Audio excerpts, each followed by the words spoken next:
Hey guys, and welcome back to my channel. Today's video is all about balance. Balance is super important. I mean, everything that I talk about I feel like it's super important, but balance really keeps us sane. It allows us to go about our day without being overwhelmed, super stressed, and having anxiety. So for me, I have to balance now my business and I have to balance being a mom. That can be super overwhelming at times because I don't have all day to work. I have to work when my daughter is not asleep or when my daughter is asleep. So that gives me a limited amount of time to do YouTube and to work on my shop. So for me, the first thing I like to do is to write down my goals for the month. I recommend writing down your goals for every single month because it gives you a big picture or a bigger view of the tasks that you need to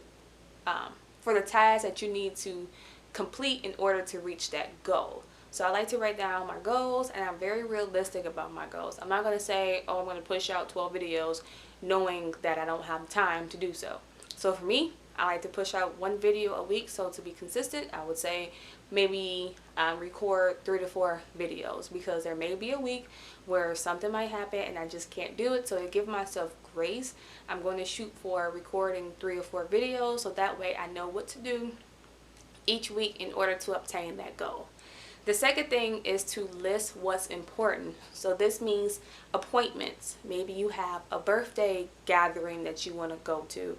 Maybe you want to go and get your car service. Whatever is important that's not like an actual task thing, list it down as well. So we're just listing at this point. We're not even scheduling anything. We're just listing it. Then you want to go and analyze your time. So when you're analyzing your time, you're looking at the time that, if you have kids, your time that your kids are awoke. Maybe you have to do virtual learning, so you're looking at the time that they have to be on the computer. Maybe you don't have kids, but you have to work, so you're listing the time around your job.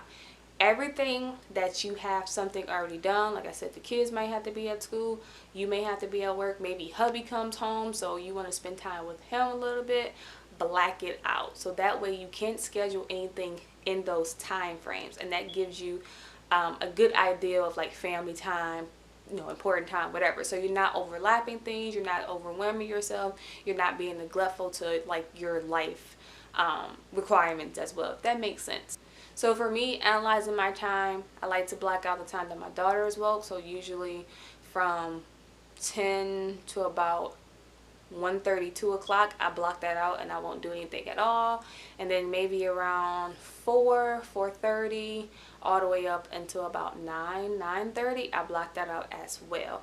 I also like to block out an hour in the morning time for my alone time with God. I am very adamant about getting my time in with God before I start my day.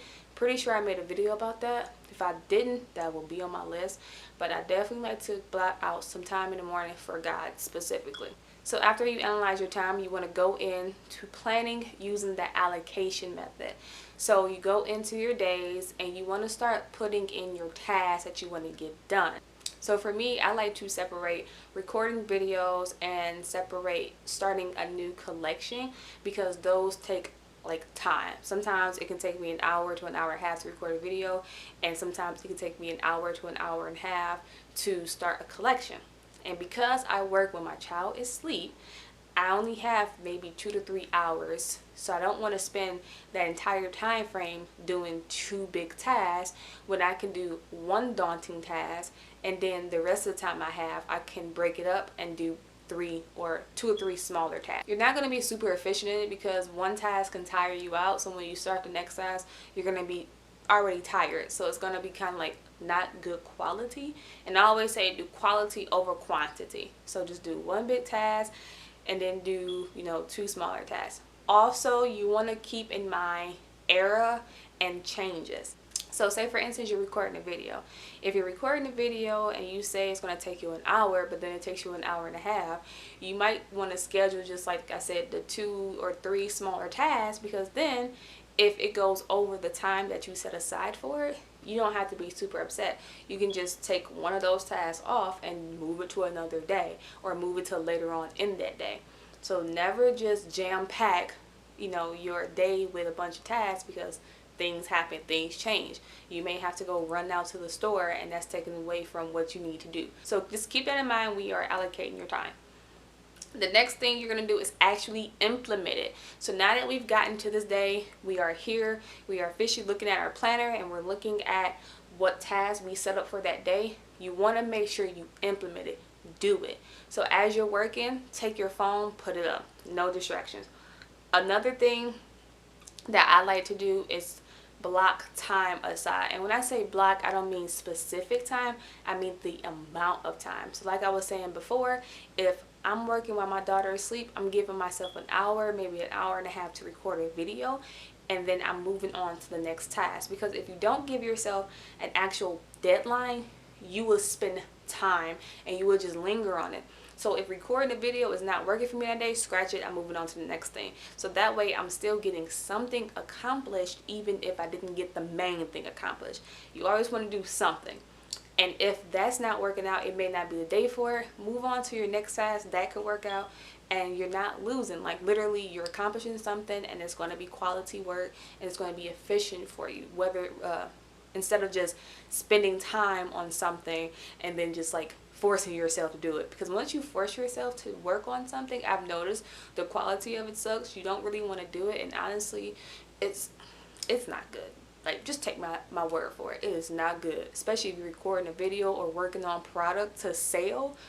You do not want to work on product to sell to somebody and you are in the crappiest mood because it's not going right. What I know to do now is if I'm working on a collection and it's not working, I just push to the side and I do something else. Or I might not even finish my task for the day, but it's okay. You also want to eliminate what's not important. I used to feel like I could not record a video if I didn't have makeup on. And there's this stigma on YouTube and just on social media in general that you have to wear makeup in order to push out content. Now I know that's not for all YouTubers, but for the most part, I don't ever see them record a video without makeup. I did not want to be that person who's trying to talk about having confidence and talk about loving yourself when all I do is wear makeup on my channel. That was a no-no for me. And so I had to get to the point, and that was another reason why I went missing for 3 months, because I had to get to the point where I was confident enough to come on camera, record a video without makeup. For me, makeup takes too long to apply, so I'm taking away from time and tasking that I can be getting done. I don't wear makeup all day if I don't have anywhere to go. So having to put makeup on my face just for a video, that was like 30 to 40 minutes. So I'm already losing out on half of the time that I have available to get my video recorded. So if you don't have to wear makeup to push out content, don't. If you don't have to wear makeup to get the job done, don't. If you don't have to do your hair, because there's some days where if I'm working and I'm not recording a video, honey, the hair comes off. I got on a hair scarf, I'm working in my pajamas, and I'm getting my task done. Let's just be real. Don't put more on yourself than you need to. Don't try to fit the stigma of having to have on clothes and whatever else to work. Now, sometimes I will put clothes on and I will get, put my eyebrows on, put my hair on, just so I feel more productive. Because some days I will feel more productive if I dress up. Or I feel like, I'm doing something if I dress up. So I will do that, but I'm not putting on makeup. That's just me. That's just my opinion. You may be different, and that's totally fine. What works for you is what's for you. But this is just one of my tips. So I hope that this video really helped you guys out. If you have any additional tips for balance, please drop them below. I would love to hear them. Make sure you check my shop out. I will also link that down below. These earrings are an example of what would be in my shop. Shameless plug. Like I said, everything that I make is handcrafted. It's my own design, my own work, and it's just a blessing for me to be able to do that in this season. So whatever support you give, I appreciate it, and I will see you guys in my next video. Bye.